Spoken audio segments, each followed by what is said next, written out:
In this video, we're going to study rational functions. So first, some notation. So this is commonly used notation when dealing with functions. Some of it we've already seen, but we can review it anyway. Right, so we have x, arrow, a to the minus. So this is used to represent x approaches a from the left. Right, then we have x, arrow, a plus. So this is used to represent x is approaching a from the right. Right, then we already seen these, right? So this means x is approaching infinity, or it's increasing without bound. This means x is approaching negative infinity, or it's decreasing without bound. Right, and then of course these are the same, but just functions. So now we define a vertical asymptote. So a vertical asymptote of a graph is a vertical line x equals a, where the graph tends towards positive or negative infinity as the inputs approach a. And there are several ways that we write this. So we'll write f of x tends to infinity as x approaches a from the left if f is increasing without bound on the left of a. We'll write f tends to infinity as x approaches a from the right, right? If f increases without bound on the right of a. And then likewise for the decreasing without bound, so negative infinity, right? So this means f is decreasing without bound on the left of a, and this would mean that f is decreasing without bound on the right of a. Right, so a horizontal asymptote of a graph is a horizontal line y equals b, where the graph approaches the line as the inputs increase or decrease without bound. Right, and we would write f of x approaches b as x approaches infinity if f is tending to b as x increases without bound. Right, and we'd write this if f tends to b as x is decreasing without bound. All right, so as an example, consider the graph of 1 over x. Right, so we can see here that we have a vertical asymptote at x is equal to 0. Right, so to the left of 0, our function is decreasing without bound. Right, it's going down to negative infinity. And on the right of 0, it's increasing without bound. Right, it's going up to positive infinity. And we also see that y equals 0 is a horizontal asymptote. Right, as x is decreasing without bound, it's approaching 0, the function's approaching 0, and as x increases without bound, the function is also approaching 0. Right, so now we can define a rational function. So a rational function is a function that can be written in the form f of x equals p of x over q of x, where p of x and q of x are polynomials, and q of x is not equal to 0. And the domain of any rational function is the set of all real numbers such that the denominator is not 0. So let's look for the domain of the rational function x plus 3 over x squared plus 9. Right, so we can't have a 0 in the denominator, so what we need to do is we need to solve x squared minus 9 not equal to 0. And this is done the same way as x squared minus 9 is equal to 0. So first, let's factor this to x plus 3 and x minus 3, not equal to 0, right? So we can't have x being negative 3 or x being positive 3. So the domain would be the set, I'm sorry, I don't want to write it that way, would be minus infinity to negative 3 unioned with negative 3, positive 3, unioned with positive 3, to infinity. So when we're determining the vertical asymptotes of a rational function, we first must make sure that the function is written in simplest form. That is, we need to completely factor both the numerator and the denominator and cancel out any common terms. So canceling a factor from the denominator results in what is known as a removable discontinuity. Right, so removable discontinuity occurs in the graph of a rational function at x equals a if a is a zero for a factor in the denominator that is common with a factor in the numerator. Notice this will only occur if the multiplicity of the common factor in the denominator is no larger than the multiplicity of that factor in the numerator. So let's look at finding some vertical asymptotes and removable discontinuities. So we start with the function 5 plus 2x squared over 2 minus x squared. So what I'll do first is rewrite this.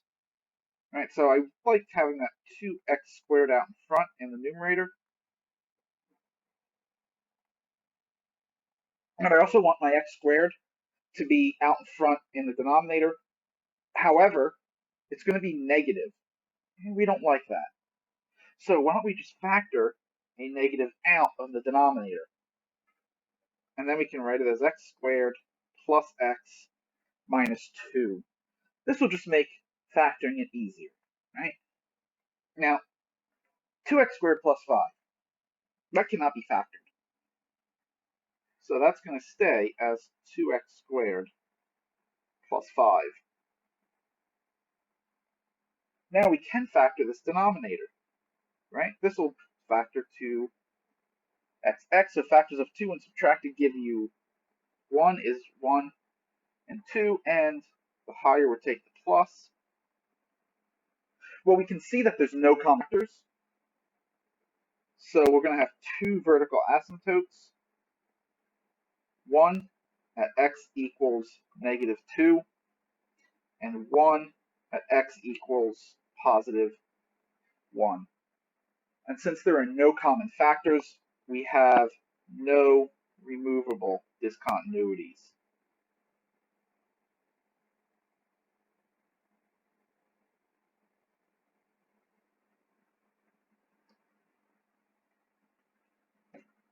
So f of x, now x minus 2 over x squared minus 4. All right, so again, we want to completely factor numerator and denominator. Well, the numerator is already completely factored. There's nothing we can do. Denominator is a difference of squares, so we can write that as x plus 2 times x minus 2. And we notice that x minus 2 is a common factor. So we can write this as 1 over x plus 2. Now, technically, it's not equal. Because at 2, you would have 0 over 0. Whereas over here at 2, you would have a quarter. Those are clearly not the same. So these two can't be equal. However, we can write that these are equal for x not equal to, not negative 2, positive 2, right? So typically that's what we're writing. Well, now this is as completely simplified as possible. So we're going to have a vertical asymptote at x equals negative 2. And we have a removable discontinuity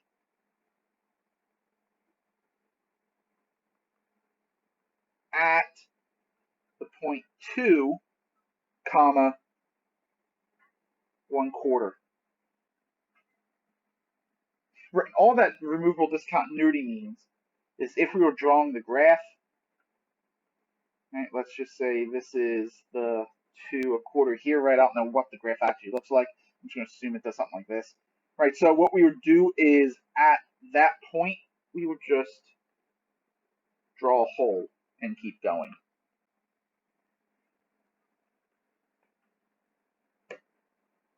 Now, the end behavior of a rational function mirrors the ratio of leading terms of the numerator and the denominator. So there are three possible cases that we look at. For this following discussion, we will let the degree of the numerator be m and the degree of the denominator be n. So the first case we'll look at is where m is less than n. So in this case, as x gets very large in either the positive or negative direction, the rational function will behave as a sub m x to the m over b sub n x to the n, which is a sub m over b sub n x to the n minus n. Now, since n is less than n minus n would be greater than 0. Well, this is a reciprocal function, degree n minus n. So in this case, we have a horizontal asymptote at y equals 0.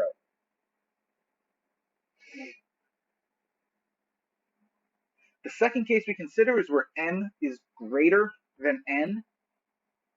And in this case, as x gets very large, or very large in the negative direction, the rational function will behave as a sub m over x to the m, a sub m times x to the m, over b sub n x to the n. And this is a sub m x to the n minus n all over b sub n. Now here, m is greater than n, so m minus n would be greater than 0. Well, this is just simply a power function of degree n minus n. So the function will behave like a power function, and will thus have no horizontal asymptote.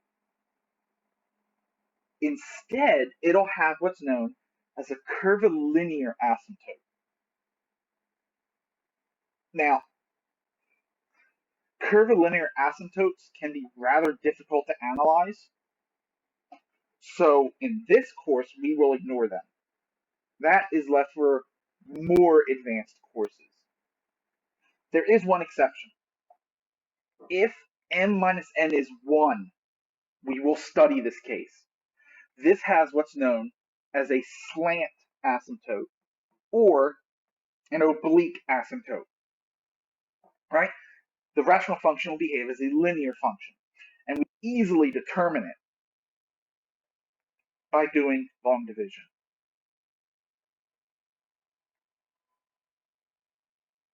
The third and final case is where n is equal to n.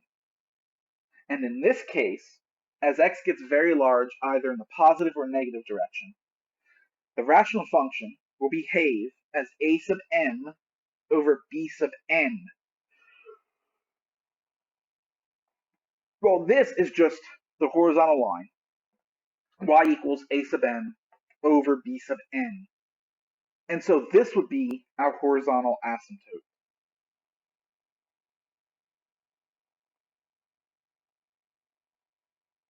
Now, note,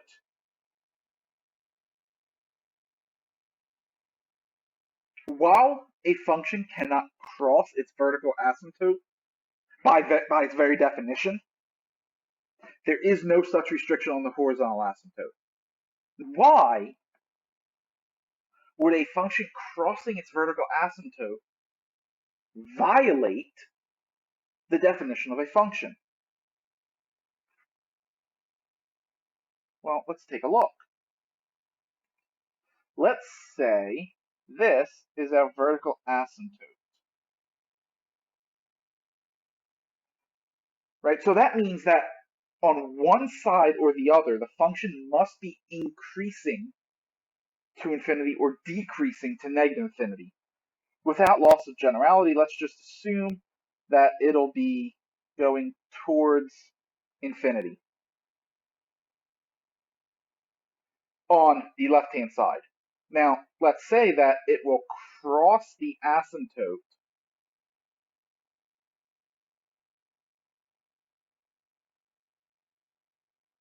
from the right. Well, now it's going to violate the vertical line test.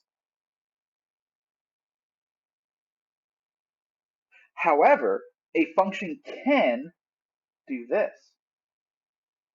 It could touch the vertical asymptote. And now it's not a violation. In theory, a function could cross its horizontal asymptote an infinite number of times. Right? So we could have, so I'm going to redraw this. Right? So let's say here, let's make this a horizontal asymptote here. Right? So we could have, remember, end behavior is just approaching it. So without loss of generality, do something like this. And we could do, I don't know, something like this. Right, so we could have a graph like this where it's not crossing. We could also have something like this.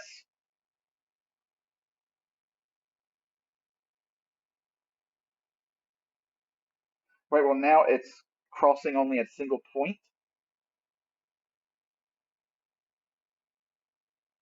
Or it could do something like this.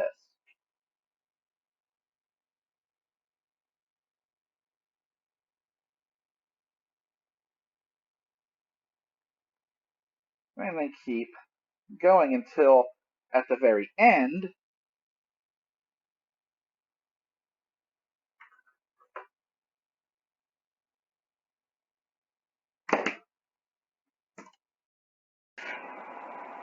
and then eventually it could, just level out. Something like that, right?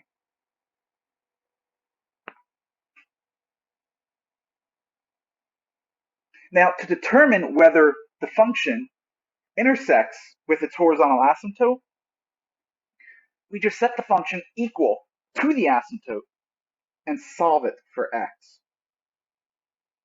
This will give us the x-coordinate of the point of intersection. Now, to determine whether it crosses the asymptote or it just simply touches it,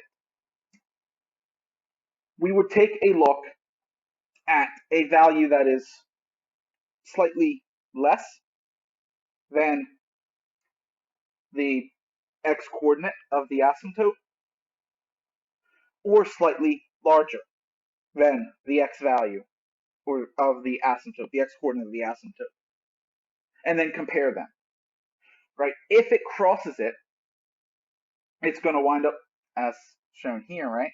Your function value is going to be less than on one side and greater than on the other side.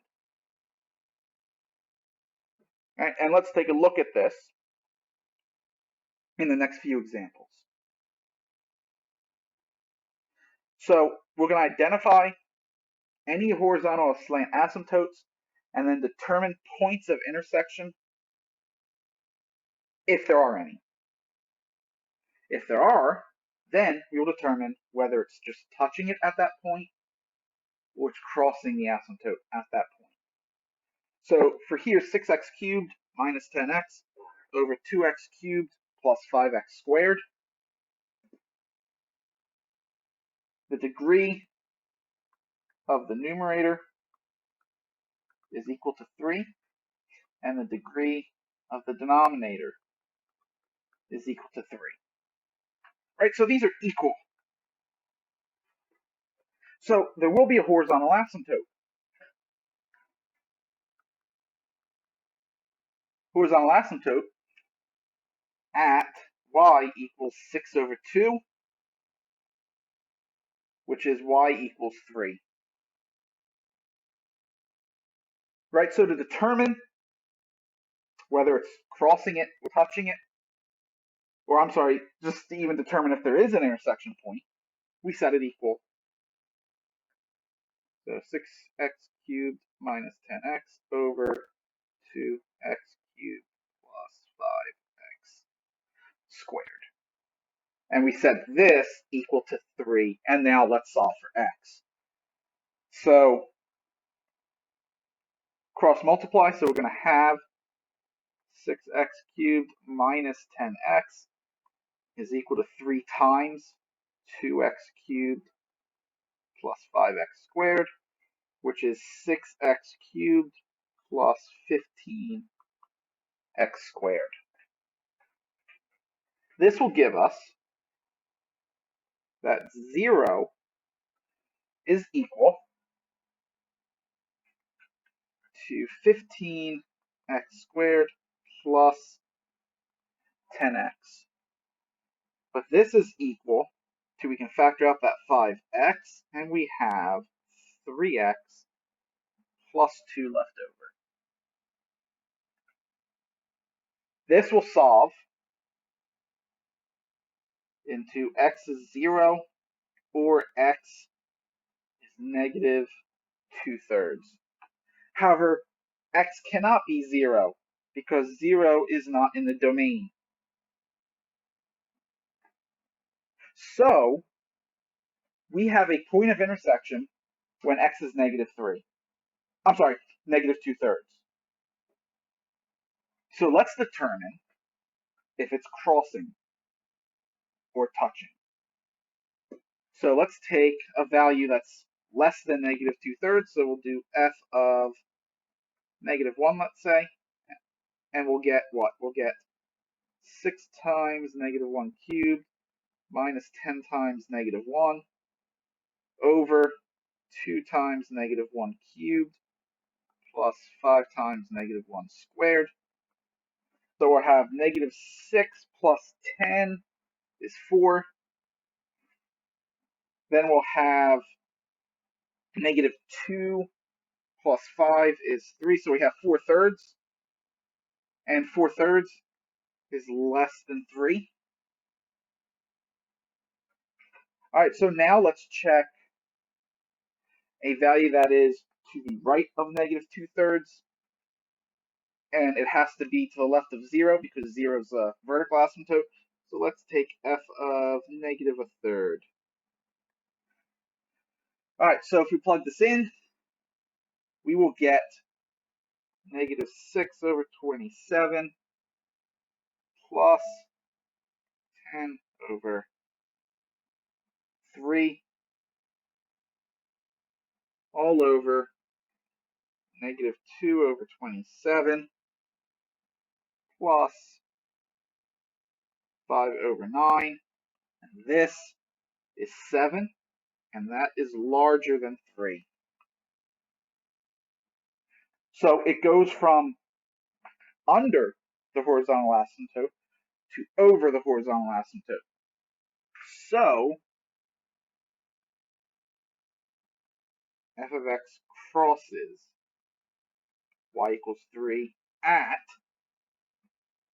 x equals negative 2/3.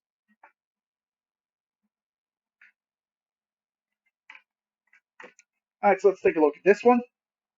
So the degree of the numerator here is 2.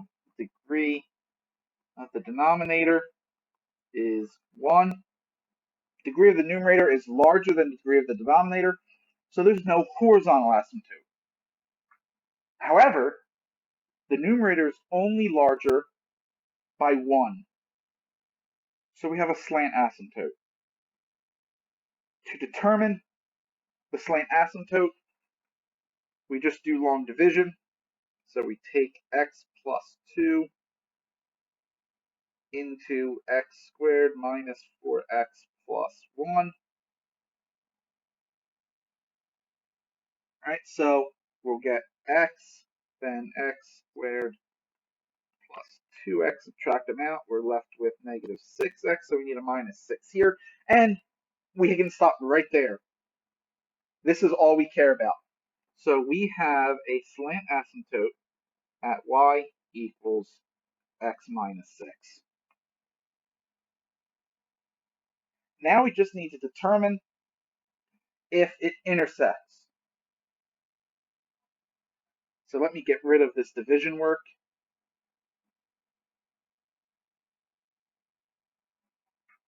So we set the function x squared minus 4x plus 1 over x plus 2 equal to x minus 6.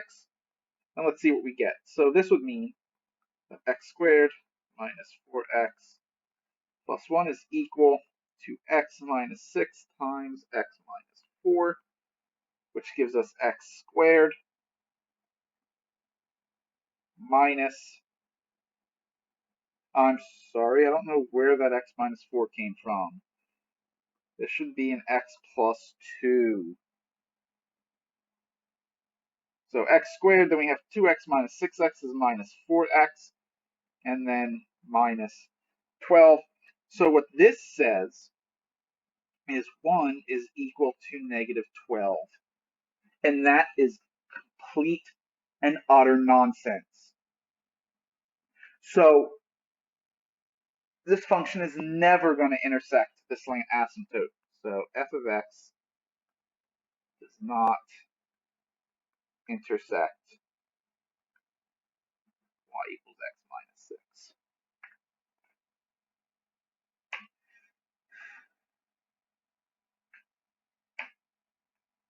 So one more to look at.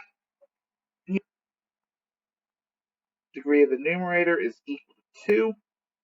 The degree of the denominator is equal to 3. The numerator is less than the denominator, so we have a horizontal asymptote at y is equal to 0.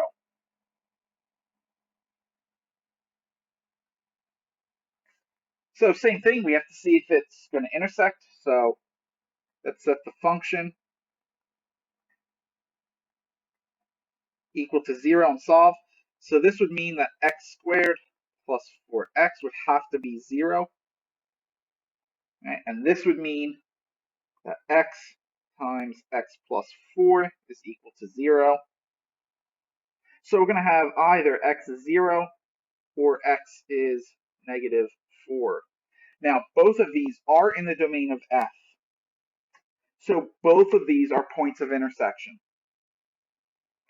We just have to test.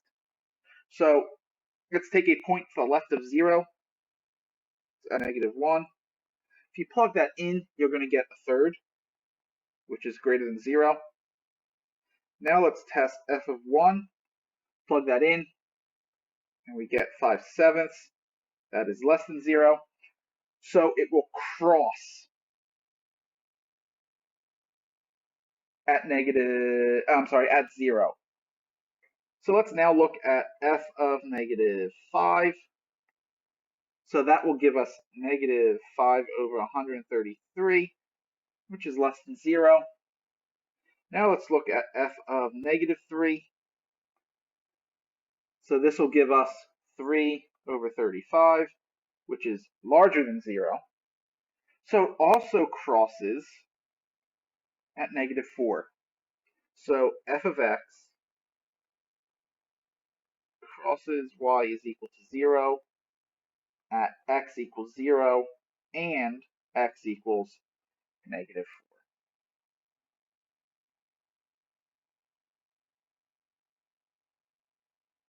So now let's look at how we would graph a rational function.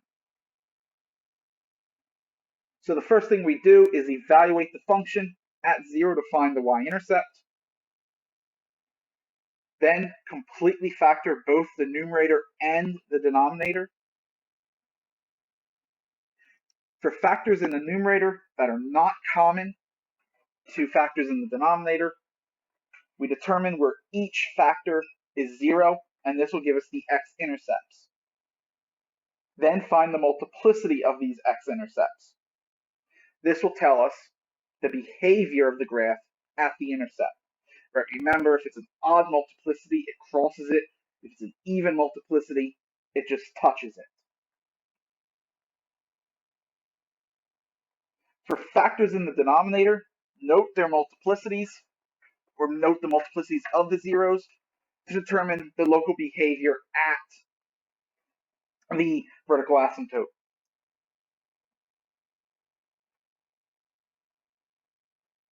For those factors not common to the numerator, find the vertical asymptote by setting those factors equal to 0 and then solve. For factors in the denominator common to factors in the numerator, find the removable discontinuity by setting those factors equal to 0 and solve. Then compare the degrees of the numerator and the denominator to determine the horizontal asymptote or the slant asymptote. And then finally use all of this information to go ahead and sketch the graph.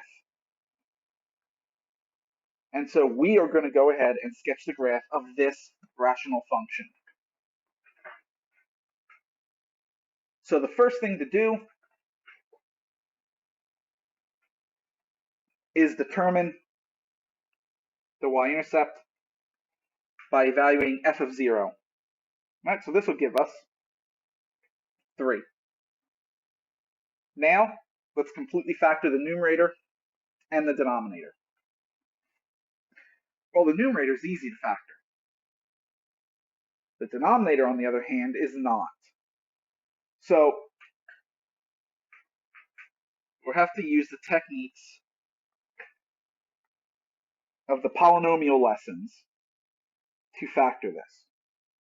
So look for possible rational zeros, right? So those would be plus or minus 1 and plus or minus 2.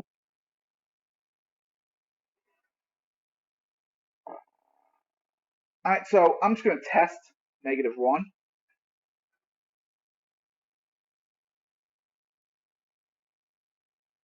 So we have 1, 0, minus 3 minus 2,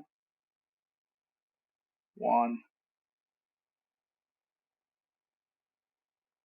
times negative 1 plus 0 times negative 1 plus negative 3 times negative 1. Right, that's what we wanted. So negative 1 is a 0, which means x plus 1 is a factor, and we'll be left with x squared minus x minus 2. Oh, good. That is a quadratic, it can easily be factored. So we have x plus 1. Factors of 2 when subtracted give 1 are 1 and 2. And the higher one will take the minus. So I don't need any of this anymore.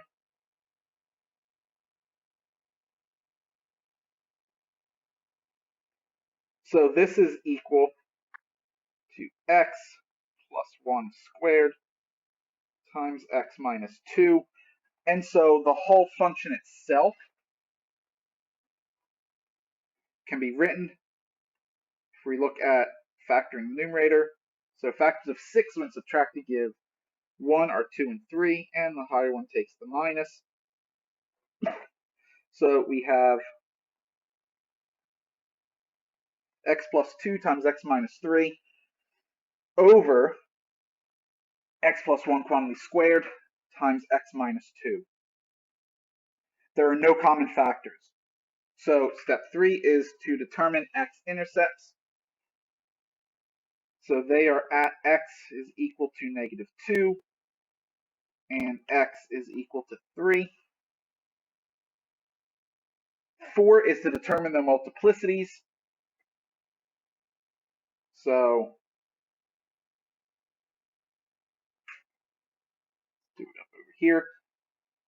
So the 0 x equals 2 has a multiplicity of 1, and so does, I'm sorry, this is negative 2, and so does x equal to 3.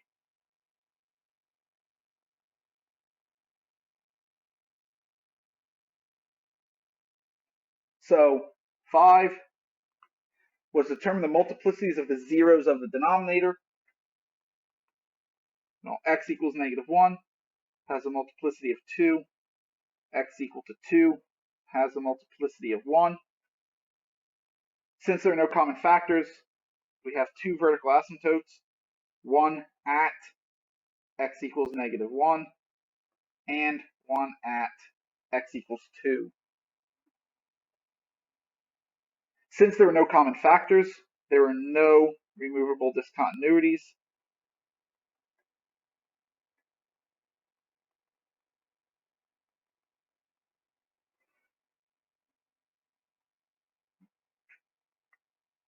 So to determine horizontal asymptotes, degree of the numerator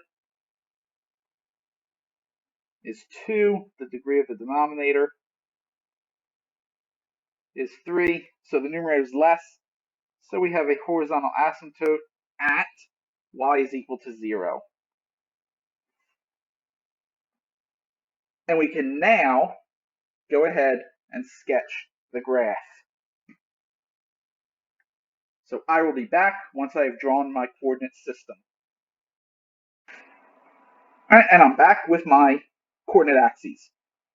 So now it's just a matter of drawing everything out. So let's start with the asymptotes. So I typically draw any kind of asymptote as a dashed line, and when color is an option for me, I use a red dashed line. So we had an asymptote at -1, x equals -1.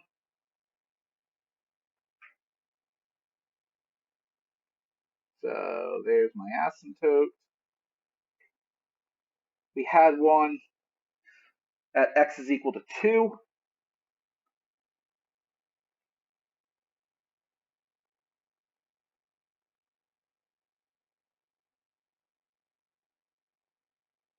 And then we had a horizontal at 0.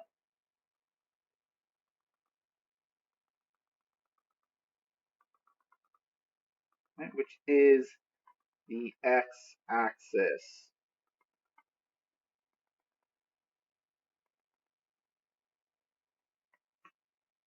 Now let's draw the intercepts, right?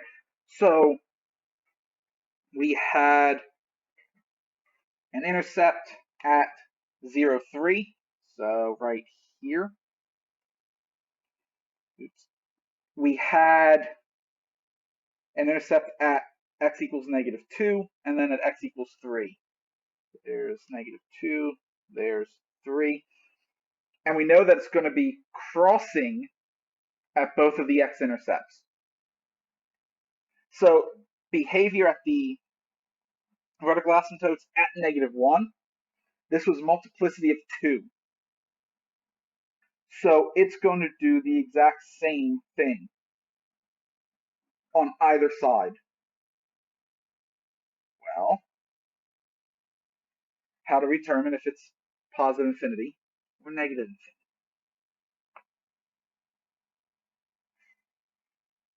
Right? Just look. It's got to be positive infinity. Right? If you take values close to -1 on the left side of it, right? So we could take like -1.1 and plug it in. We're going to get a positive value. Probably be even easier just to do 0, right? You get negative over negative is positive. So it's going to do something like this. Come up.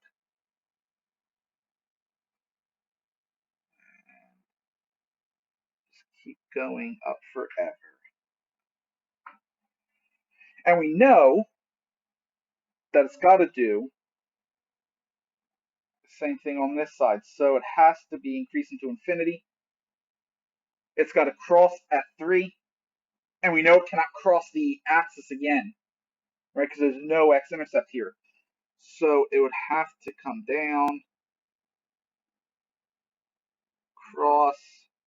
And again, I have no idea where the turning point here is without calculus. So I'm just going to guess it's right there. It's just sketch, so it doesn't matter. And it's got to go up to infinity there. Now, Let's examine this vertical asymptote. Well, that vertical asymptote had a multiplicity of 1. So on either side of this asymptote, it's going to do opposites. So since on the left it was increasing, on the right it will be decreasing. So have to go down. So we're going to come up from down there. And remember, it has to cross at 3. And then we have the horizontal asymptote of 0. So probably something like that. Right? And so that would be a sketch of this rational function. And so that concludes our look at rational functions.